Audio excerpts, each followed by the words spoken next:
Hello everyone, I am Parikshit and welcome to another exciting session on Unacademy CAT-alyst. Today we are going to talk about some of the most important aspects of the NMAT. A lot of you, I am sure, considers Nursing Munji Bombay as one of your dream B schools. But are you aware of the changes that have come in recently? What are the strategies that you need to have to make sure that you clear the cutoffs? And most importantly, what were the questions that are being asked this year in the NMAT? Remember, the NMAT has already started and a lot of questions, a lot of topics we know at this point of time are important compared to the other areas. So watch this complete video for the next 15 minutes to know all about the important areas, the important questions that are being asked and your strategies that will help you clear the cutoff in this particular year of the NMAT. So stay tuned. But before I get started, as always, the first thing I tell you is give me 10 seconds to ensure that I'm streaming live before we get started with today's session. Okay, I think we are streaming live and we are good to start. Let's get started. So first, how the NMAT had changed this particular year. That's most important. A lot of you probably are not even aware of it, right? And depending on the changes, you need to develop your strategy. So let's look at the changes. Now, I will give you an overview of the changes which have happened in NMAT 2020, right? The first one, the structure of the NMAT had changed from a computer-based test to a computer adaptive test. Very, very important. Now, what does it mean? Computer adaptive test, right? It is no longer a computer-based test, but it is rather a computer adaptive test. Now, there's a very vast difference and it is essential that you understand the meaning of this term computer adaptive test. Okay, let's look at a graph, a very easy graph which will help you to understand this. Okay, on the x-axis, let's say I have the number of questions. Okay, number of questions. So basically question number 1, question number 2, question number 3 and so on. And on your y-axis, what do you have? The difficulty level. The difficulty level. Okay. Now, what is the meaning of a computer adaptive test? Very simple. Let's say question number 1. Question number 1, the difficulty level is somewhere out here. It's easy to moderate. It's easy to moderate. Now, depending on whether you answer this question correctly or incorrectly, the difficulty level of the next question would be determined. Let's say you answer question number 1 correctly. What happens is that in question number 2, the difficulty level will be a notch higher, right? Similarly, if you answer question number 2 correctly, the difficulty level in question number 3 would again be a notch higher, and this would go on. This would go on. So basically, the more the number of questions you get correct, what happens? The difficulty level keeps on increasing. It may not be a linear graph. It can be in any graph. It can be even a curved shape. Okay. But the important point to realize is the difficulty level of the question keeps on increasing as you get more and more questions correct. Okay. Now, what does it mean? Is it good for you or is it bad for you? Obviously, it is very good for you because more difficult the question is, it will carry greater weightage. It will carry greater weightage. This also means that we have something very important to note out here. Let's say question number 1 is out here. Okay, question number 1, the difficulty level is out here. Okay, now what happens? The next question, let's say the first question you get it wrong. The first question you get it wrong. What happens? The difficulty level will come a notch down. It also means the weightage will fall down, right? The weightage for the new question or for question number 2 will be less. You get even the second question wrong. What happens? The third question will even be easier. The fourth question will even be easier and so on. So just imagine a scenario where you get the first 5 questions incorrect. What happens is that the difficulty level falls and hence the weightage falls. So even at question number 6, even if you get it correct, you know what? The marks per question will be very less. The marks per question will be very, very, very less. And you have to get another 3-4 questions correct to be at the same level from where you started. To be at the same level from where you started. Hence, it is essential. And I would say a must kept point in the mind. Okay, you should must keep this point in mind that the first 3-4 questions, definitely get them correct. Why? So that your difficulty level increases, hence the weightage increases, and even from the 5th question onwards, even if the difficulty level falls and hence the weightage falls, you know what? It is still high. The weightage will still be high compared to the initial level. But if you get the first 4-5 questions wrong, it would be very difficult to make a comeback or make a very strong comeback. So spend some time answering the first 3-4 questions correctly, making sure that you get it correct so that the difficulty level and hence the weightage has increased from the initial level, and from there on there is no fall, and more the questions you get correct, the difficulty level is increasing and the weight or the marks per question also keep changing, right? So that is a strategy, a must attempt strategy for this particular year of the NMAT. A computer adaptive test. This was not the case last year. Okay, this was not the case since 2019. This is the case for the first time in the NMAT in 2020. Next, because it is a computer adaptive test, it means there is no option to skip a question. You cannot skip a question. So if you try to skip a question, you will be shown a prompt. What is the prompt that they are showing? You must complete your answer to this question to continue. So you are not allowed to skip any questions. Okay, very important. And also the test at the start, right? There are some instructions. The instructions mention that if there are any unattempted questions at the end, there would be a penalty. There would be a heavy penalty. So make sure that before the timer stops, you have ticked all the answers. You have ticked all the answers. Doesn't matter it is correct or wrong, but you have ticked all the answers. If you don't tick all the answers, by the time the question ends, by the time the timer ends, there will be a penalty. Okay, so make sure that you click all the answers. Very important. How much is the penalty? That NMAT has not mentioned, but it is anyone's guess. That would be a heavy penalty. Okay, what about the number of questions? What about the number of questions? The number of questions are equal in every section. There are 3 sections, right? Verbal, which is called language skills, quantitative skills, and logical reasoning and logical reasonings, right? So what happens? A total of 108 questions to be answered in 120 minutes. But interestingly, look at the time. The time per section is different. Verbal, there are only 28 minutes to answer 36 questions. Quants, there are 52 minutes to answer 36 questions. And LR, there are 40 minutes to answer 36 questions. Mind you, the good part, or I think a good part for the candidates, you can select the order in which you can answer your questions. You can select the order in which you choose to answer your questions. Okay. There are some other changes. There is this year, okay, this particular year, there is no mark for review button. Remember, you cannot skip a question because you're going to hit the question, hit the answer option. You cannot come back to the question. Okay, so you hit the question, choose the answer, move to the next. You cannot come back. Next, you can switch to night mode. What does it mean? Do you want a white background and the font in black color, or a black background and white fonts? So you can choose between a white mode, a day mode, and a night mode. And also there is an option to zoom in. Okay, zoom in 125% or 120, 50% of the original size. Okay, now the most important part. From where are the questions being asked this year? From where are the questions getting asked this year? Okay, this is NMAT 2020. This is NMAT 2020, this particular year. Okay, this particular year, if you look, these are the sections from where the questions are being asked. Okay, let's talk about each of the sections individually. First, quants. In quants, 50% of the question in quants, 50% of the question in quants, 50% are coming from quants and 50% from DI. 50% I would say DI plus data sufficiency, okay, very important.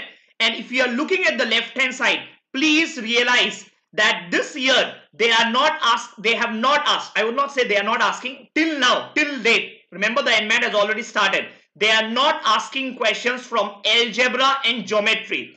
they are not asking questions from algebra and geometry. You see, the major focus this year is on arithmetic. Arithmetic. And mensuration, they have asked one question. So arithmetic also, if you look closely, you know what? There is no question from time, speed, distance, and no question from time and work up till today. Time, speed, distance, time and work. Yeah, time and work in some of the batches, they have asked 2 questions, but time, speed and distance, they haven't asked a single question till date. Okay. Then modern maths. If you see, most of you tend to skip modern maths. You skip probability, PNC. Please don't do that, because NMAT this year, they are asking 4 questions from probability and permutation combination. And there are other areas like set theory and logarithm and AP, from where they are asking 1 questions each. So remember, the focus is on arithmetic and modern maths. Till now, they are not asking questions from algebra, not questions from geometry, and hardly 1 questions from numbers. This particular question from numbers, they have asked from remainders.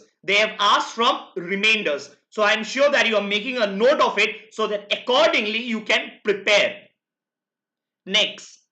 Okay. Next is DI. So when I talk about DI, there were 12 questions from DI. Can you see this? 12 questions, out of which 4 questions from line graphs, 4 questions from tables, okay, and another 4 questions which are miscellaneous, okay.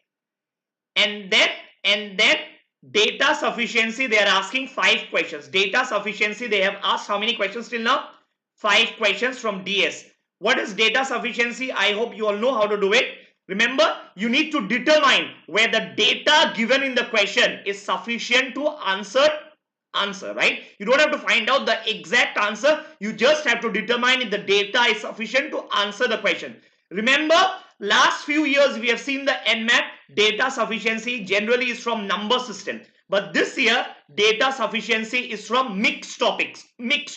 It's no longer from number system. So remember, arithmetic and modern maths is where your focus should lie this year if you are preparing for the NMAT. And out of all the 3 sections, students are saying the quant section this year is the toughest. Okay, now let's go to the next part. The next part is your verbal section. As they call it in NMAT, it's the language skills. Now, the passages which are being asked, right? These 12 questions, remember, they are lengthy. The passages are lengthy, okay? So do not spend much time on the passages. Let's say these passages appear at the very start. You make sure that you never spend more than probably 12 minutes per the 12 questions. When I say 12 minutes for 12 questions, I mean maximum 1 minute per question. So remember, 3 passages with 4 questions each. So you are looking at 4 minutes per passage. Do not spend more time on this. Otherwise, you will leave out these easy questions. The passages are lengthy, time consuming. So the wise thing to do here is make sure that you attempt it fast. Do not spend much time, and you concentrate on the remaining sections of verbal, which is coming very easy, which is very, very, very easy. There are para-jumbles, okay, 4 to 5 questions from para-jumbles. Analogies, 6 questions. Then fill in the blanks. When they are giving you fill in the blanks, one sentence is having 2 blanks. In one of the parts, they are asking you a grammar, and in the second part of the same sentence, they are asking you vocab. So there are 6 such questions that are coming this year. Then prepositions. Remember, I hope you are taking a note so that you prepare accordingly. 3 questions. And spot the error in the underlined parts. This is again grammar. So 5 questions. So if you see, grammar is getting a high weightage here plus here as well. Okay. So make sure you prepare accordingly. Now comes the logical reasoning section. The logical reasoning section is a combination of verbal reasoning and non-verbal reasoning. Verbal plus non-verbal. Non-verbal is like your CAT. When I say CAT, the questions are like your CAT. Difficulty level is definitely very low, but the questions are what you have already prepared for the CAT, like grouping, okay, Venn diagram, ranking, puzzles, numerical puzzles. These are questions which you have already studied in your CAT. And then there is something called sequential output. Remember, this is very important. This you have not done in your CAT, and you need to make sure that you do this. What is a sequential output? Example, they will give you an input, they will give you a sentence, and they will give you a final output, and there will be some pattern, probably alphabetical order, the sentence is getting arranged, or the numbers are getting arranged in descending order. So you need to identify that pattern. And this year there have been 8 questions. Last year there were only 4, but this year there were 8 questions. So remember, 8 out of total 36 is a huge number. So please focus on this. Please focus on this, okay, in your preparation. Next, verbal reasoning. So verbal reasoning is basically your verbal English, right? So here they are asking questions on implicit statements. Which of these strengthens the argument, weakens the argument? I hope all of you have done such questions while preparing for your CAT. Then course of action. Which is the best course of action to be followed? Given a statement, they will ask you what is the course should be followed. Then logical consistency, CR, critical reasoning, syllogism. What is syllogism? Some cats are dogs, some dogs are mans, right? And there will be a conclusion. So they will ask you to determine which of them is a valid conclusion. And a total of 36 questions. So these are the areas in which the questions are getting asked in LR this particular year. Now comes the most important part. What should be your strategy? What should be your strategy, okay, to do well? Now, strategies for the D-Day. I have classified them into 2 types, and you might choose to follow one of them. Remember, these are the strategies which toppers have suggested over the years. Remember, the best part in the NMAT, unlike the CAT-alyst, you can choose the sections. Choose the order of sections. The order of sections, right? So you might choose to attempt quants first, followed by LR, even better in the remaining sections. On the contrary, if you start with a section which is not your strongest and you don't end up doing well, you realize probably the game has been lost. And because that thought is already there in your mind, you might not be able to do well in the remaining sections. So definitely start with the strongest section. The second section should be your midweek section, okay? Let's say I love quants, then LR, then verbal. That's the order that I like. Perfect. Follow that order. And you end up with the weakest section. You end with the weakest section, because even if your weakest section doesn't go well, you know what? There is nothing after that. There is nothing after that. So your mind, even if it gets distracted, it will get distracted when you come back home. So that's not a problem. Next, strategy 2 could be the quickest. Remember, the quant section, the time limit is the longest. Sometimes after giving 40 minutes of, let's say, the quant section, you might already feel exhausted and you realize that it's still the first section. Sometimes this happens for a lot of people. So if you belong to that category, you start with the section which has the least time, because you know what? Verbal has the least time, only 28 minutes. Moment 28 minutes are over, you realize that the first section is already done. You not even realized it. 28 minutes done, you get motivated that, okay, 28 minutes, I'm already done with one section. There is not much, and you feel motivated. There is a relief, and you proceed to the next section, and you proceed to the next section. Next, you start fresh, and now you know that only 28 minutes, so your mind is not exhausted. Remember, there are sectional cutoffs, so you need to ensure that your mind is not exhausted when you attempt section 2. That might be the case. Your mind might get exhausted if you, let's say, start with quants first, because it is your strongest section. Remember, quants has the lengthiest time. So 45-50 minutes are over and you are still in section 1.